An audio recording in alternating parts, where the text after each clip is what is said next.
Hello everybody, this is Bladen, and welcome back to another episode of ARK Crystal Isles. I am here with Barney, our brand new mammoth that we tamed the last episode, doing some one-on-one bonding together, playing the drum. He's probably so confused right now.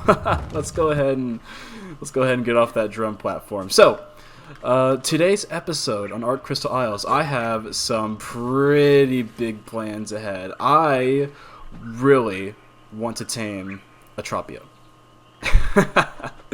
Yes, the time has come. I think we are finally due. I love indigo and claws a heck of a lot. I really do. But I want something that's even faster than they are, and something that is going to be able to get us across this absolutely humongous map. And I think I've been wanting to get a Tropio ever since I first started this series, and that one that we found in episode 1 all the way over at the White Shoals I think is going to be perfect. But I was doing some looking, and we have quite a few steps that we have to take in order to be able to get ourselves one. First and foremost, we need a fabricator to make its saddle. I think the Tropio is one of the very few dinos whose saddle can't be made in the smithy. It has to be made in a fabricator, which is so odd, because creatures like the Giganotosaurus, whose saddle is unlocked at level, I think, 98? 96, yeah, look at that. That could be made in the smithy, but the Tropio saddle, right here, says in the fabricator, and look at that metal ingot requirement. Oh man, we're going to need so much metal. I don't think I'll be taming an Argentavis in today's episode. I'll save that for later. What I'm instead probably going to do for that is take out Barney. I'm going to upgrade Barney's weight a heck of a lot, and Barney's pretty good at getting around to begin with. So I'll just take him out on a stroll. We'll bring back a bunch of metal over here to throw into these refining forges right here. But that's probably going to be our first order of business today anyway, is getting metal. So I think, actually, I'm going to go ahead and repair my pickaxe real quick.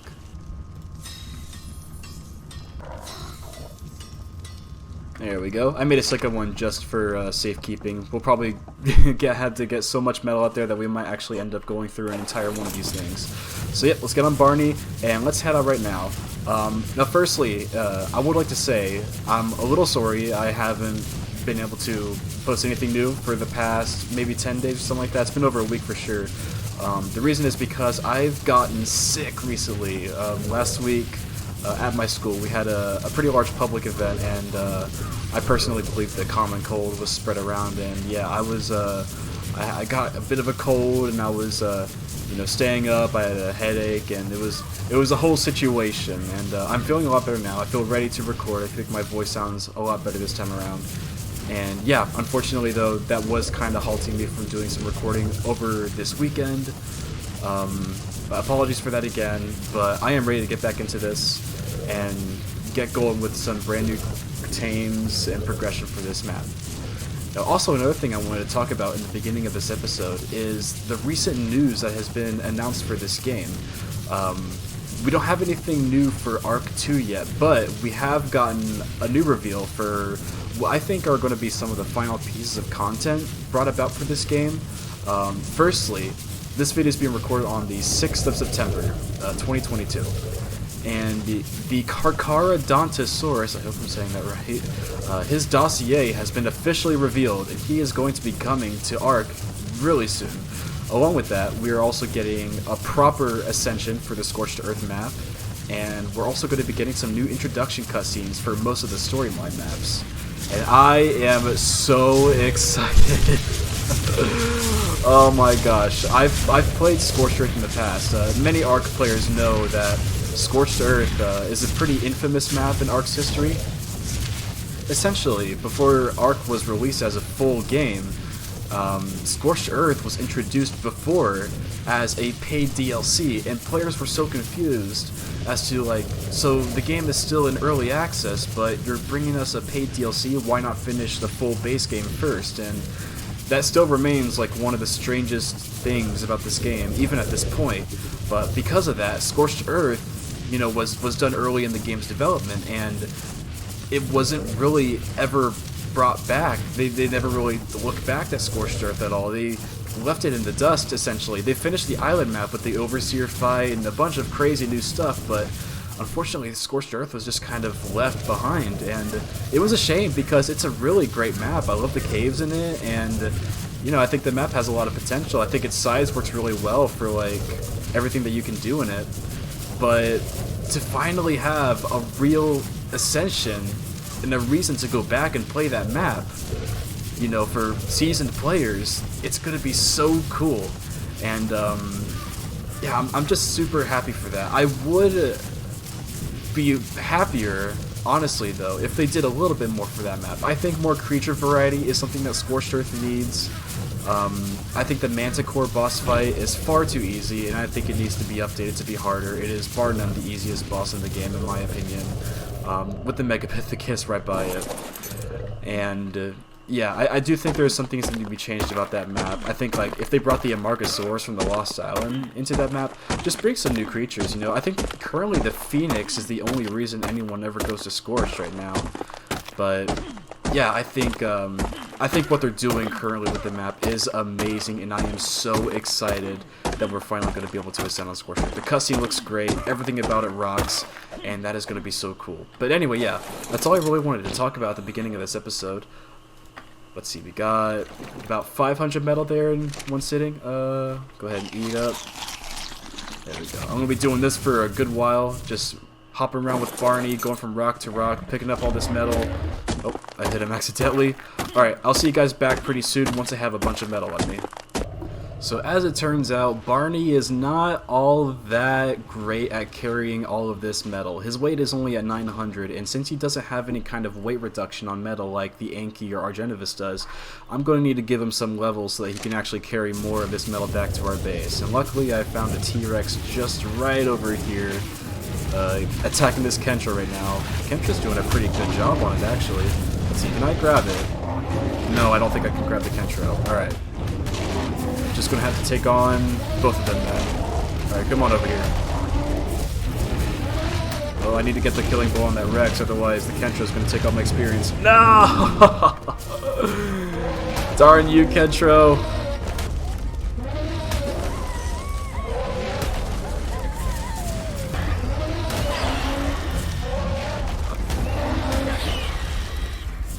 Dang, I killed that guy when he was behind me.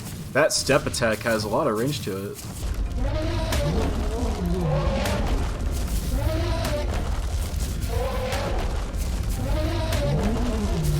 That was a 140. That was a 150. That's kind of a shame. Alright, we're returning to base right now. I just got done leveling up Barney here. I got him up to level 234 with 1600 weight. Let's boot that up a little bit more. 1657. And I also hacked away at a few more metal rocks. We got about just over 1,000 metal with us currently. I figured it'd be easier if I just did multiple metal runs instead of trying to get so high up to do one big metal run, because we're going to need a lot of metal. Even after we get the Tropium saddle made, we're going to need a bunch more for the ballista that we need and the chain bullets that we need more to actually tame the Tropium. So that is going to be another big task for us soon enough. One thing I also want to get done very much immediately is getting rid of these water skins. I am so tired of it. Alright, I got about 500 metal in each one of these. I want to make sure both of them are cooking metal at all times, because if by the time we actually going to be able to start taming the Tropium, the metal should be hopefully just about done. We're going to need a heck of a lot of it, and metal doesn't smelt all that quickly, and I'm not really wanting to make more refining forges. I don't really want to have my house full of those things. So we're probably just going to let those two cook up for a long time. I might make more refining forges in the future. We'll have to see. Also really quick, while I'm gathering up wood as fuel, I'm going to look up, let's see, ballista turret. 300 metal for that. Okay. That's a lot. And how about the chain bulla? 65 metal per chain bulla. I actually might end up making more refining forges. Oh man, that's gonna take so much metal in order to make. I'm gonna want to at least, I think maybe about 6 or 7 chain bullas, along with the ballista turret. for us to get that Tropio, the level 100 one we saw in the White Shoals. Because, in case you're unaware, Tropios have a pretty unique taming method. You actually have to hit them with a chain bolus to restrict them on the ground, and then you have to feed them while they're sitting there. And during the whole entire time, they're actually aggressive and they will attempt to attack you. So you have to be very mindful of where you're shooting it so that it doesn't, you know, fly in your face as you're trying to hit it. And before, when the Tropio was first introduced, it was actually able to pick you up and fly away with you, even when you were on a turret. So I think they've since actually made it so that Tropio no longer picks you up in the wild, which is honestly kind of a shame. I tested it recently with a wild Tropio, and it never tried to grab me, but I was really sad by that, because that was like one of my favorite things about the wild Tropio, is that it would attempt to pick you up and fly high into the sky with you and you know, drop you or do something like that to kill you because of fall damage, not because it actually hurt you with its attacks that much. And I thought that was a really cool feature for a dino to have. So it is unfortunate, but what I'm going to go ahead and do for now is scout around and see where the nearest metal deposits are, and then I am going to go ahead and get Barney over to those areas. I'm actually going to cryopod him, and then I'll cryopod this guy. That's a better idea. I'll see you guys back when I get more metal. We are back with the second round of metal.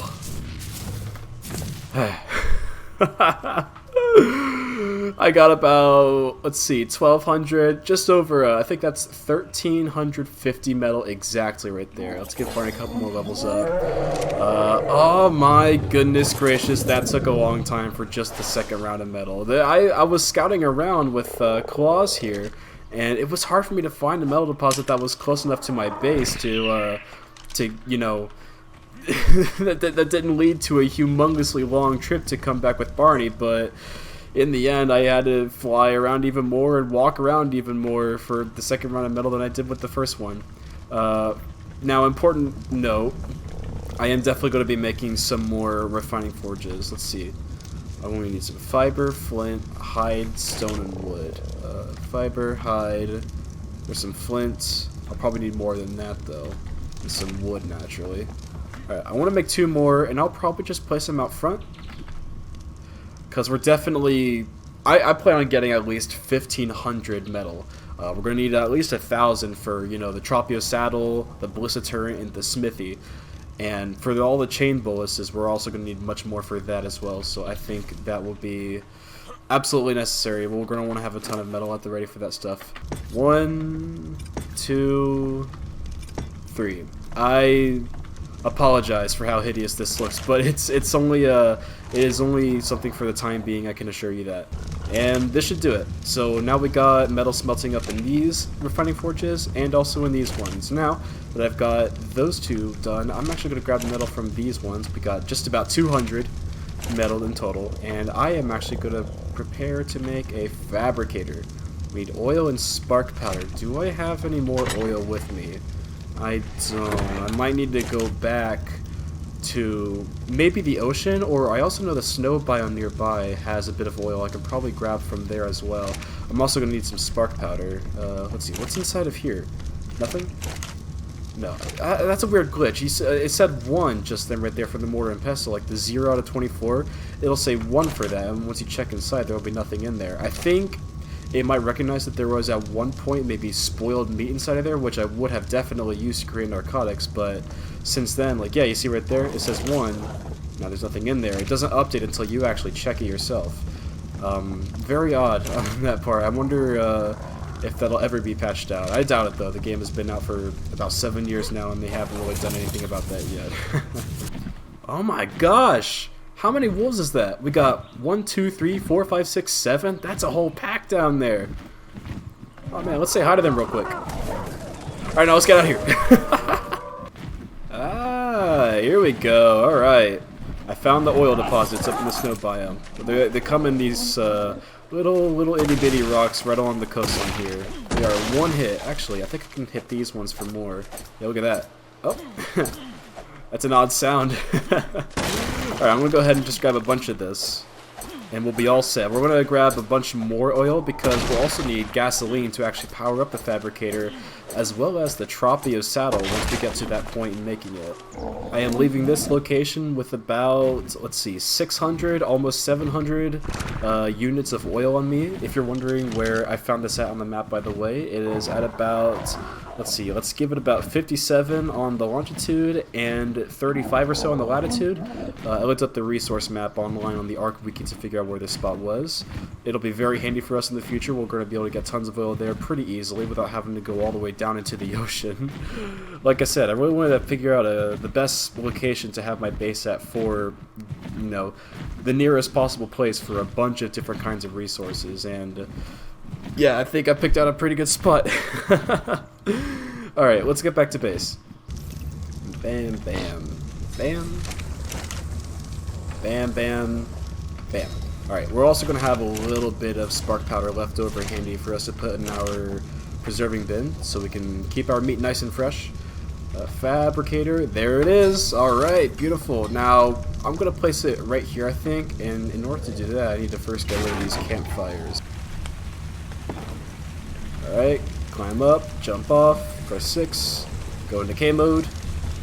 Oh my gosh, yep, this thing is quite a beast. Let's go ahead and try to get a good lineup here. It's probably about as close as we can get it right there. And move to the left a little bit. And perfectly lined up as all things in ARK should be. Alright, now that we got this big old fabricator inside of our house, we can properly see what it is we're actually going to need in order to be able to make a Tropeognathus saddle. So let's go ahead and look inside of here. Saddles, there it is. Alright. Oh, doesn't show us what we actually need. That's odd. Oh, there we go. Okay, I had to toggle on the tooltips. Alright, here we go. Tropeognathus saddle. There it is. So, 450 fiber, that's easy. 325 metal, or hide, also easy. Polymer shouldn't be too bad, because now we know where we can find some of those Hesperoni, or Hesperonis. And crystal shouldn't be bad either. The metal is going to be the biggest thing to overcome. Now, that on top of the ballista, which I believe we actually make inside of here, that's going to be 300 metal, and the rest of that stuff is pretty trivial to get as well at this point. So, just a lot of metal. Alright, I think at this point I'm probably going to go ahead and take Barney out for another stroll around the island to grab some metal, bring all that stuff back, and hopefully that should be my last round of it. Third trip, finally done. I've got just about, let's see here, 1,400 metal with me. That is the last amount of metal that I am going to get while I'm out here. Let's go ahead and throw this into our refining forges. We got 300 for that one right here. I'm probably just going to get each stack here and split them up into each of the forges that I have here out of the 5 of them. One is going to get slightly less than the others, but that is more than okay with me. It's still going to take a similar amount of time for all of them to smelt up all of their metal regardless. Let's grab that one right there. Throw it inside this one here on the far end. We also got some gasoline ready and made up for us. So we'll be able to use that once we get our Tropeognathus tamed up, and we'll be able to fly super fast with that. Throw that in there. Alright. That is a wrap. So, next thing on our agenda is going to be getting the actual ballista and saddle made. And I think the ballista is what I would like to worry about first, because the crafting ingredients should be easier to get for this thing. So, 100 hide, 250 stone, 100 thatch, and 500 wood. So all of that stuff we can get relatively easily. Let's go ahead and just grab some hide, stone, right here. This should already take care of that requirement. Let's see. Yep, so we need 100 thatch, 500 wood, and 100 hide. And I know I'm going to need some more hide for the Tropeognathus saddle as well. Yeah, 325. I'm probably going to go ahead and get on Sweet Tooth and go on a bit of a hide run. Actually, no. I think Nutmeg will actually be better for getting hide, because a lot of the mammals in this game, like saber-tooths and thylacoleos, they're actually much better at gathering hide than like the reptilian carnivores are. Oh no. Crap! I accidentally hit the attack command with my whistle. Oh no. Alright, that's fine. Let's go ahead and get rid of this argent real quick.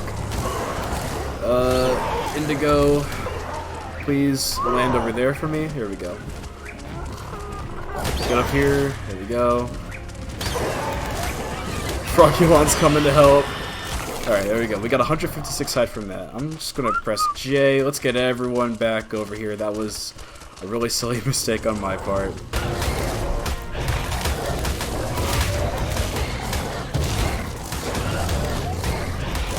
Oh my gosh, this Carno hurts so much. I'm out of there. I am getting out of there right now. He was doing like 73 damage a hit to me. What level is this thing?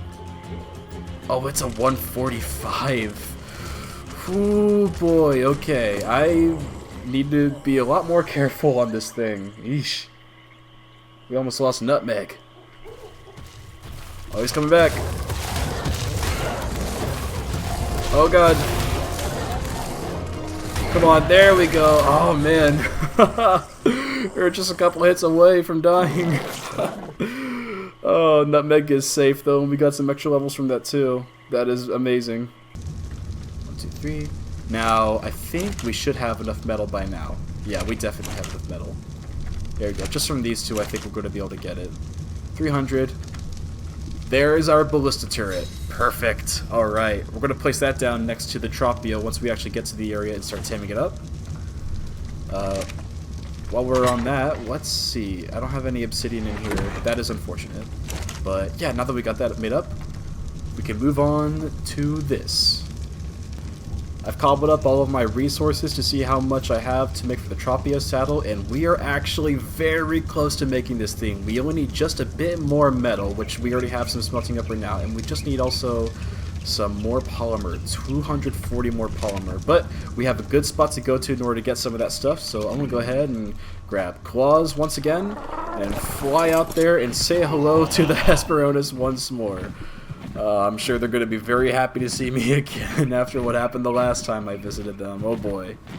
Hey, you absolute beautiful Looney Tune.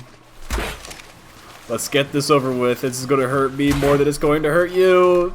Oh gosh, the slaughter begins. Oh, piranhas are getting involved too. This is horrible for everyone. No, the piranha killed it. Or he ate its body. Get out of here. I don't want to deal with you at all. There you are. Alright. Oh, that hurts. It hurts me. It hurts me to do this to you. Alright, let's see how much we can get from you. We need 240 at the very least, but I do want to get a little bit more because we might be low on the organic polymer by the time we get back to base anyway. We got 80 from that one. Oh my gosh. Okay, let's just keep going. Oh man. Oh, he's dead too. Oh. It's so cruel. It's just so cruel. I don't understand. The penguins, it's particularly bad because everyone loves penguins. 72. Not as much. We might have to kill maybe 2 more or so. Oh, I feel like a monster right now.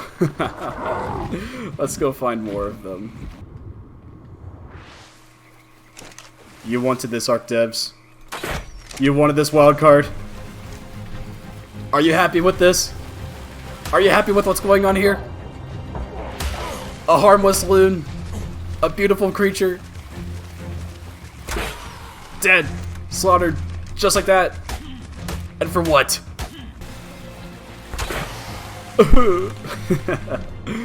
That should be the last one that we need, thankfully.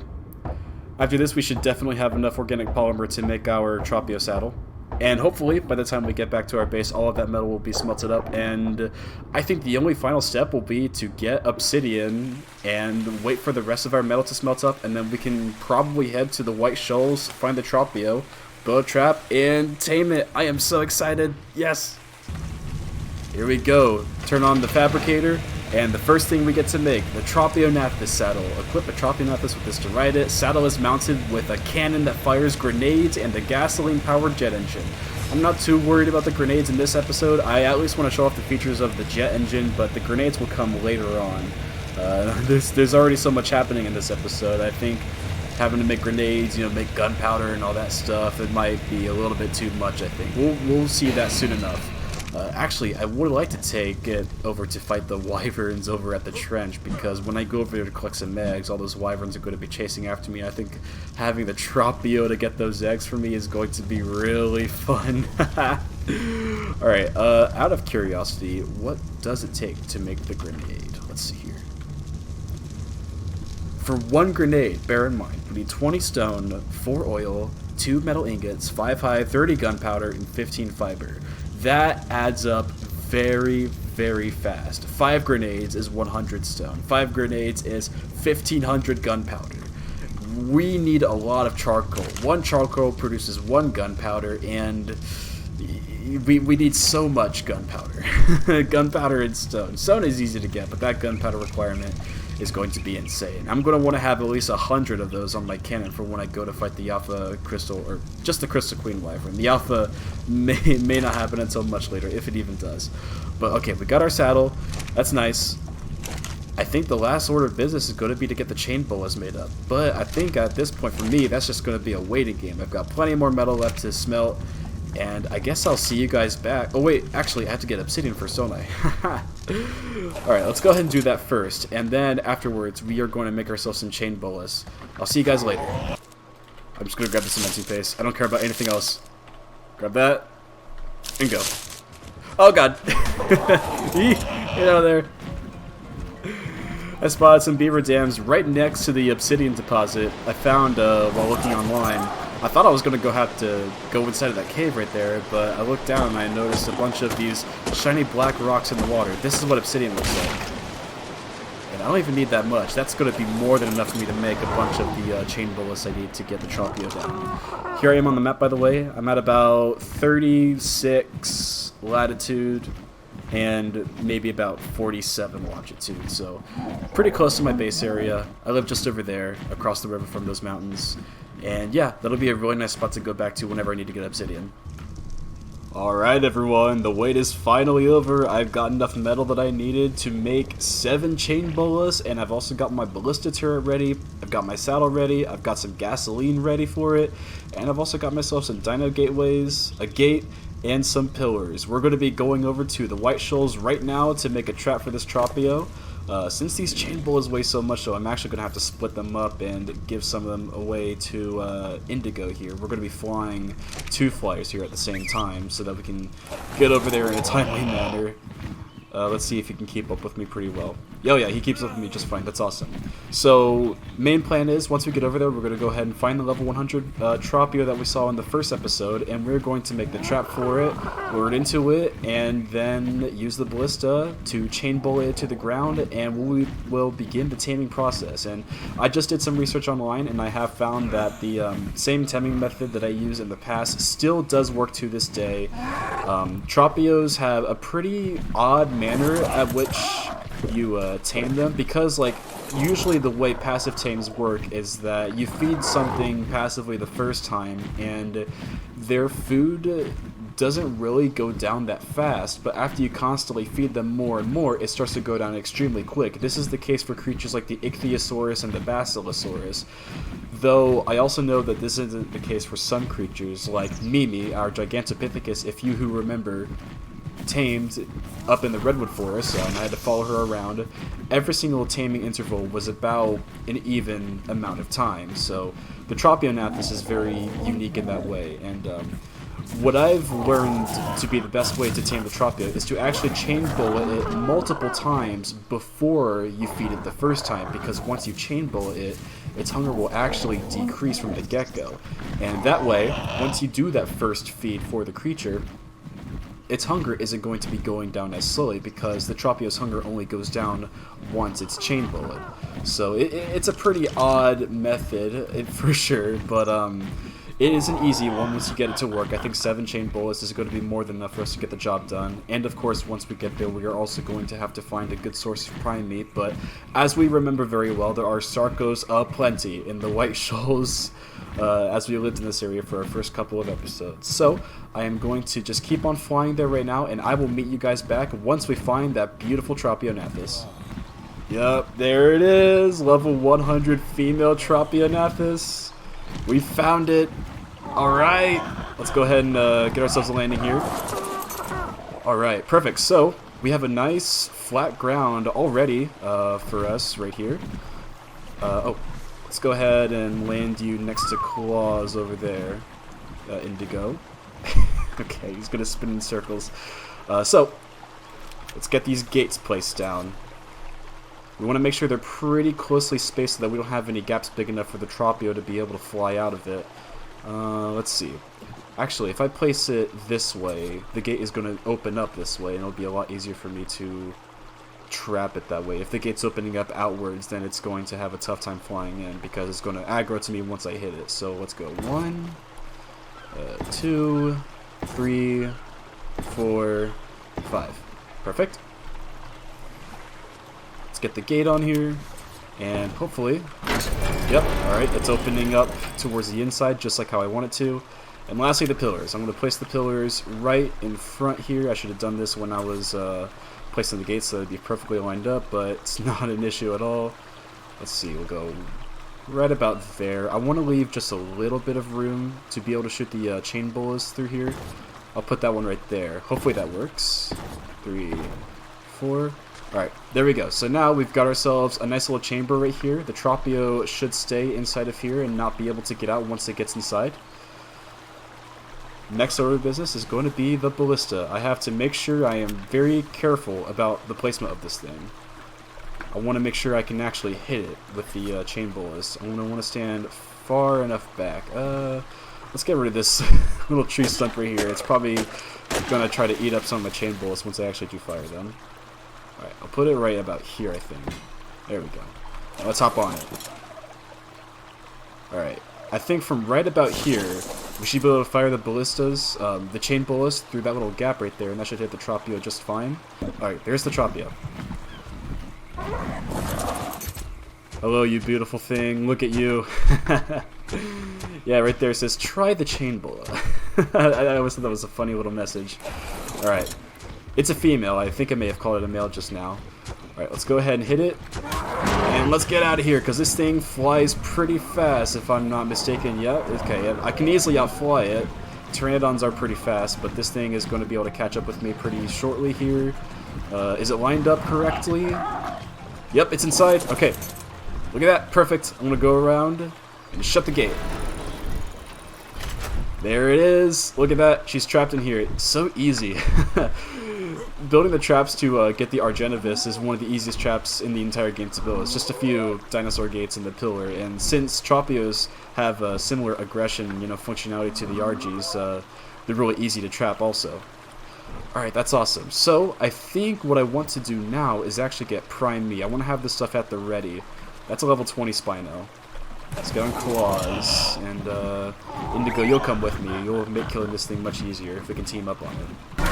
There we go, easy does it. 12 raw prime meat, that should definitely be enough. I want to keep it on Claws here, so that it doesn't spoil as quickly. Go ahead and land you right there.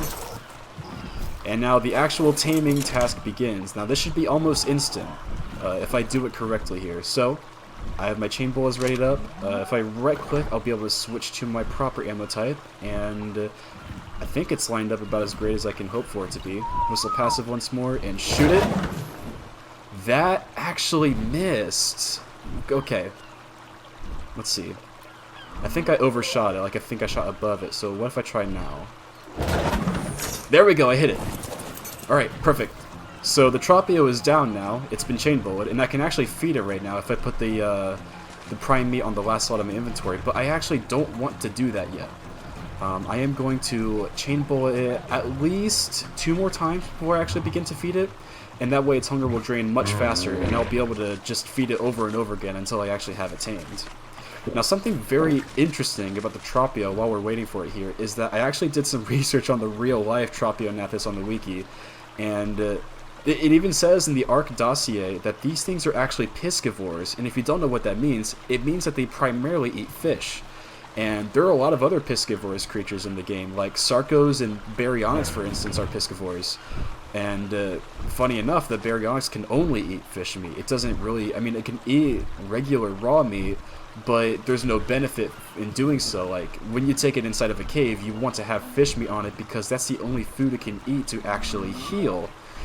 So I find it very odd that we have a flyer right here that, you know, was known to dwell on like beach coasts just like this one where fish are aplenty, but the Tropio is a meat eater just like the normal Pteranodon or Argentavis for that matter. So it's a bit of an interesting case for this one right here. I think it would have been a little bit cooler if they made it so you can only tame it with fish. It would have given it a bit more uniqueness to its tame, but I mean its taming method is already so unique in the first place that I don't think it's really that big of a deal.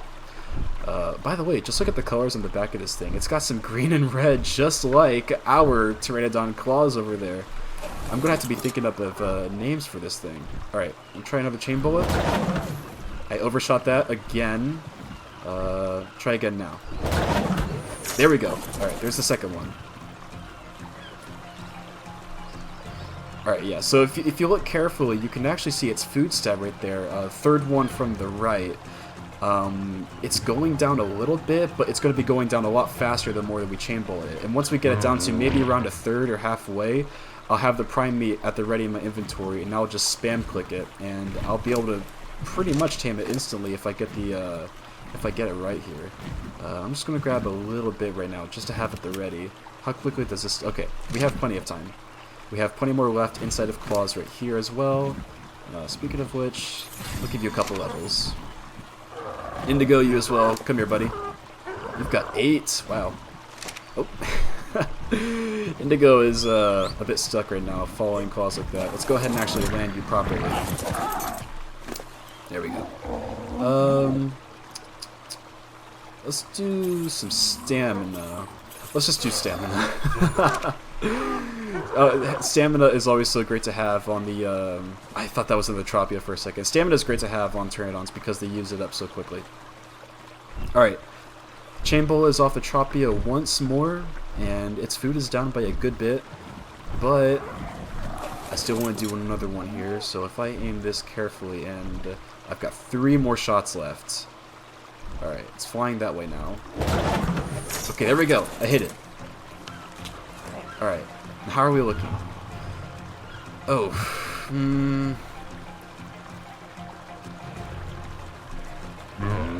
I think I'm going to start it now. Okay, this is perfect. Yeah, we're going to be able to... Yeah, we're definitely going to be able to tame it at this point. I am going to have to wait a little bit because every dino has like a, you know, set cooldown before you can feed it again, no matter how low its hunger is. And I need to be a little bit careful here because I don't want it to get out of this chain bola and for it to start flying around and trying to attack me. Because even though I'm taming this thing, it's still going to attack me if I try to stay too close to it here. So I'm actually going to let this chain bola wear off, and then I'll hit it with another one. This is one of the only creatures where actually damaging it because of the chain bola doesn't actually ruin its taming effectiveness at all. There we go. Last shot. This should do it. Yes! We got it! Yes, yes, yes! That's our first Tropio. Awesome, alright. Yes, come on out here. I have no idea what to name you. Oh man, why aren't you following me? Here. Actually, you know what? I think... Oh, you know what? I'm supposed to be able to ride it even without a saddle, but, I mean, it's pretty useless if you don't have one. I'm just going to go ahead and cryopod it and get it out of this trap here. There we go. Throw you out. There she is. Alright, let's go ahead and put claws next to her for a side-by-side comparison to see just how big this thing is. It's no wyvern, but it is still a pretty big flyer. Look at that. Oh, that is awesome right there. Alright, let's go ahead and cryopod up Claws and Indigo. We are going to ride back to base on our brand new Tropeognathus, and we are going to get there in a cinch. These things go really quickly, but of course I first have to show off what exactly they do.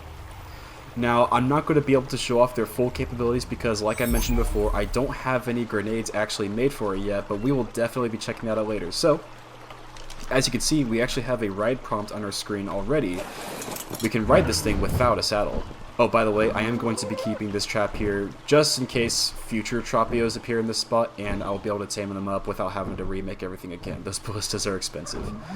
Alright, So yeah, we can actually ride around on the Tropio without a saddle, but this is about as fast as it can go without a saddle. It doesn't go very fast at all, and most of its abilities are locked when you don't have a saddle either. We can attack with left click just like normal. These things reuse the model of the tape jar, or tape jar as people like to call them, and a lot of the sounds too, unfortunately, they sound very similar to each other, but all else this creature can do makes it set itself apart from the tape jar very much so. I actually think this thing is way cooler than the tape jar, despite the thing having a tech saddle. So, left click, normal attack, and right click, we do a bit of a strange bite. We have some saliva come out of our mouth, and it's a weird motion, but we can actually use that to pick up certain creatures, like human-sized creatures or small creatures like this Dilo. They fit right into our mouth, and just like all other flyers, we can pick them up and fly them around wherever we want, except with this one, we can attack it while we're holding on to it, kind of like the RGs. But the really cool thing about the Tropio's normal bite attack is that this thing shreds through armor. Like, it does extra durability damage to anyone's armor that they're wearing. Like, if you're wearing a whole set of flak armor that you had just repaired, you can almost instantly say goodbye to it once this thing gets a hold of you. They rip it up. And speaking of ripping things up, another insane feature that I think a lot of us take for granted on this thing is it acts as a portable industrial grinder. And the industrial grinder is a machine that essentially, let's see, go to your inventory. Okay, yeah, right here. So, of course, I'm not going to do it too. You know, I don't even want to risk it. Let's put my pickaxe in there. So, the industrial grinder is a machine that is actually able to grind down a piece of equipment, such as a gun, a pickaxe, a saddle, or a piece of armor, into its bare components, the stuff that you used to actually make it. You won't get all of the materials back, but you will get a good portion of it back. And you might be wondering, why would anyone want to do this? Well, the reason is because in ARK, you'll be going through a lot of different loot drops in order to find really good blueprints for potential armor, weapons, or saddles. And during that process, you're going to be finding all different kinds of saddles for creatures that you never plan to use, or armor pieces that you don't care for, or, you know, guns that you don't really care for. So if you can take those back to your grinder, or Tropeognathus, which is, you know, organic, you can just grind it up and get a bunch of free metal, polymer, cementing paste for later game items like that. It's a really, really nice thing to have, and I'm probably going to make a lot of use of it in this season of the Crystal Isles. Moving on, we have the actual saddle now. Let's go ahead and put it on, and this is going to be so cool. Hello, Polly. There's the saddle on it. Let's hit backspace real quick and get a full look at this thing. I love the way this thing is modeled. It looks like something out of Star Wars. So the saddle goes all the way around it, of course. It has a nice little face jig right there with the saddle. But the key features are those two accessories on the back right there. I just picked up some stone. So let's go ahead and hop on it. So we have, in front, we have the flat cannon. This is what you're going to be launching grenades out of to become a dogfighter. And in the back we have the jet boosters. Now, with the saddle on, we still are pretty limited on our abilities, but everything comes to light once we actually put some gasoline inside of this thing. Let's go ahead and empty this out. There we go. Alright. So, same as normal, we still have our, you know, left click and right click, but control does something new. So now we're actually consuming gasoline to fly with our jet engine. And there's a lot of different controls we have while we're in this flight state. If I hold W, we actually go a little bit faster. And our speed is sort of loosely measured on the bottom left. You can see we have the 149 counter down there. That's how much gasoline we have left. And that 0 is how many grenades we have left to shoot. Since I don't have any grenades, of course, it's highlighted in red. We can't shoot out of our flat cannon. And speed is loosely calculated by that meter right there. If I hold shift, we go a lot faster, and the meter is increased a little bit. But in doing so, we also use more gasoline. But look how cool this is, by the way. I love the effect of this. The screen is all shaky because of how much force is being exerted, and like the wings are spread out because of the nice gliding motion. And the purple jet is a nice piece on top of it all. So in this state, we can actually do a couple of cool things. Firstly, We sort of have the gliding capabilities that the Griffin and the Snow Owl have, except we can't really use it to get any upwards momentum like they can. That's a kind of a feature unique to them. But what we can do is we can all actually... Let me see if I can find a flyer nearby. Okay, here we go. I found some wyverns and a pteranodon. This is perfect. So, I'll press control once more, and as you can see on the bottom right, drafting available. Press and hold jump to drafting. That's some weird grammar there, Wildcard. But yes, essentially, drafting, if you've ever played Mario Kart before, you might be familiar with this. So, if we can basically fly behind something, we can ignore the air resistance because they are in front of us, which allows us to catch up with something a lot faster. And as long as we have that drafting capability available, as long as we're holding forward, or W on my keyboard, we actually can fly a lot faster, and you can use this to catch up to other players or other flyers that might be, you know, going really fast. This thing can easily catch up to a wyvern in its jet engine mode, let alone many other creatures in this game. I think the Astrodelphus is capable of doing the same thing, though I don't really know much about those. I've never really used them. I always like the Tropeognathus anyway. Alright, so moving on, I think, let's see. One other thing I know this thing can do is, while we are in this gliding position, if we press C, we can do a cool U-turn action, so we can use this a lot while we are, you know, dogfighting. If we ever need to make a sudden maneuver and turn around, just press C, look behind us with our camera, and we'll be flying in the other direction. We, of course, just hold the camera up in the same position, and we can just do kind of a 360 like that, but we can get some, you know, ground behind us that way. We can line ourselves better up for shooting stuff with our flat cannon. I'll be using this technique a lot during our boss fight. I think the last thing to show off with this thing is its really cool wing flap ability. Let's find something small here. Got a couple of dodos and a lystra. Okay, I'll test on the lystra here. We're facing the water. So, pressing space, of course, on a flyer will land it, but if you double tap space on the Tropio, you'll do a big wing flap that will send things flying away. Let's try it. Boom! There he goes! He's food for the sharks now. But yeah, that thing has a cooldown, and you can kind of tell how much cooldown it has by... You see that sort of wind coming off of the Tropio's wings? That means we can't perform that action again quite yet. I do think it's weird that we don't have a counter on the bottom right of the screen telling us the cooldown instead. Usually most creatures have, like the Parasaur's Honk, for instance, it has a cooldown saying when you can use it again. You know, there's a timer. But the timer, this one, is actually visible on the dyno, which is cooler, in my opinion. I do think it is cooler. I'm glad Wildcard took the extra step, you know, just to make this thing that much more cool by adding an extra level of interactivity to its abilities in that way. But yeah, this thing, my favorite creature in the game, and I am so happy to finally have one. But I have been recording for so long. Let's get back to base and wrap up this episode. Jet fighter coming in hot. Oh, I'm gonna have so much fun using this thing. I know it. I love these things so much. But anyway, yeah, we finally made it back to base, and I have got a lot of footage to trim down now. We're gonna call it right here. Thank you guys so much for watching. Until next time, see y'all later. Take care.